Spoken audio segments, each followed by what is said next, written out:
शोर शराबे में जब दबने लगती है आवाज तो हम उठाते हैं उसे और बनाते हैं जन जन की आवाज। नमस्कार। के द्वारा एक प्रेस वार्ता बुलाई गई थी, क्या कारण रहा कि ये वार्ता बुलाई गई?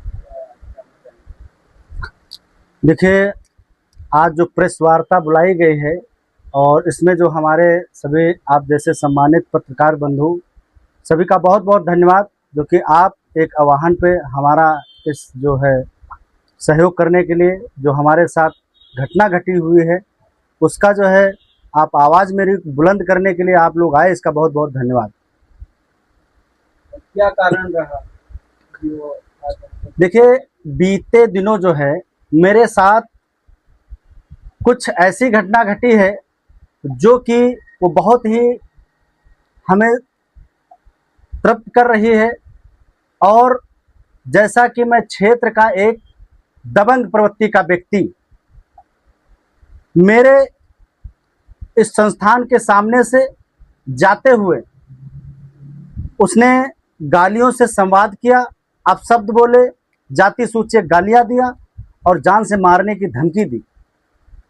तो जब ये मुझे पता चला तो मैं तुरंत बाहर निकल करके गया और मैंने जानने का प्रयास किया और जानने के बाद मुझे संतोषजनक का जानकारी मिली कि वही था जो कि हमारे पड़ोस रुदानखेड़ा का रहने वाला जो है मोहित सिंह सनाब श्री गुड्डा सिंह उर्फ कालिया, जो कि कई बार ऐसा कृत्य किया है, जो कि गालियों से जाति सूचक शब्द बोल करके जान से मारने की धमकी दी।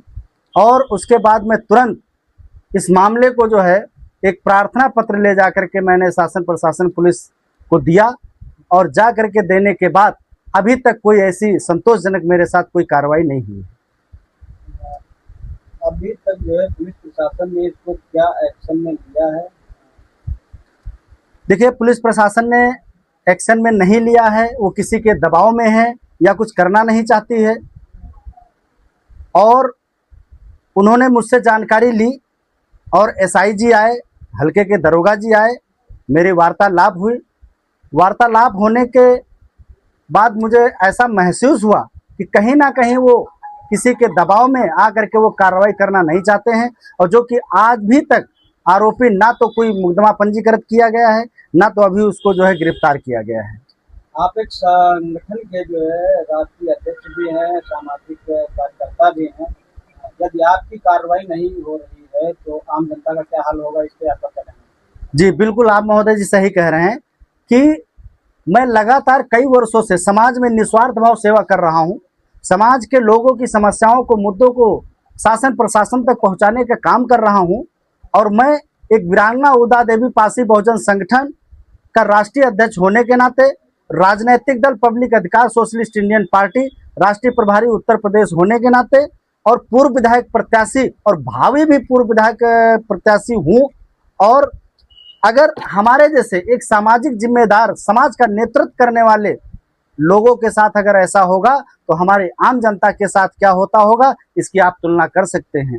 लेकिन ये हम कतई बर्दाश्त नहीं करेंगे, चाहे मुझे शासन प्रशासन से लेकर के ऊपर तक जाना पड़े, एसडीएम महोदय तक जाना पड़े, डीएम महोदय तक जाना पड़े, चाहे वो राष्ट्रपति महोदय तक जाना पड़े। हम लोग जो है अपने पार्टी और संगठन के समस्त संगठन के कार्यकर्ता पदाधिकारियों के साथ आने वाले समय में एक डेट निश्चित करेंगे और धरना प्रदर्शन करने का काम करेंगे। जब तक हमें संतोषजनक कार्रवाई नहीं हो जाएगी, जब तक हमें न्याय नहीं मिल जाएगा, हम शांत बैठने वाले नहीं हैं।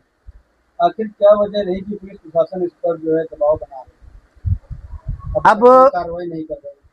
देखिए, कहीं ना कहीं अब उनका क्या है दबाव, किसके इशारे पे कर रहे हैं। और अगर वो इशारे पे कर रहे हैं तो मैंने भी कह रखा है कि अगर मेरी आप संतोषजनक कार्रवाई नहीं करते हैं, क्योंकि मैं एक पढ़ा लिखा व्यक्ति हूं, मैं कोई अनपढ़ और झोला छाप नहीं हूं, मैं अंगूठा टेक नहीं हूं, मुझे धाराएं भी मालूम है, क्योंकि मैं बाबा साहब के दिए हुए संविधान के अधिकारों को जानता हूं, अपने अधिकारों को जानता हूं, और मेरा हक और अधिकार है।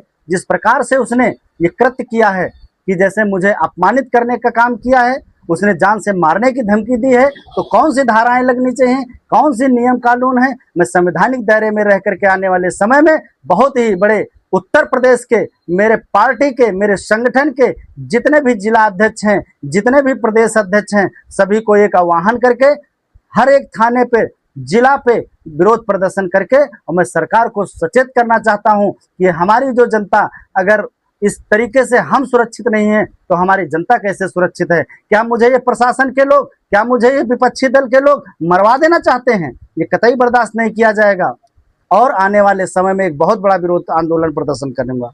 जैसा कि मुझे पता है कि आप एक सामाजिक कार्यकर्ता हैं और रात्रि में आपका आवागमन रहता है, यदि आपसे कोई हमला होगा तो इसका जिम्मेदार कौन होगा? जी बिल्कुल, आपने जो है पुलिस प्रशासन को अवगत करा दिया है, लेकिन अभी तक कोई कार्रवाई नहीं की गई। जी पत्रकार महोदय जी, सही सवाल किया आपने।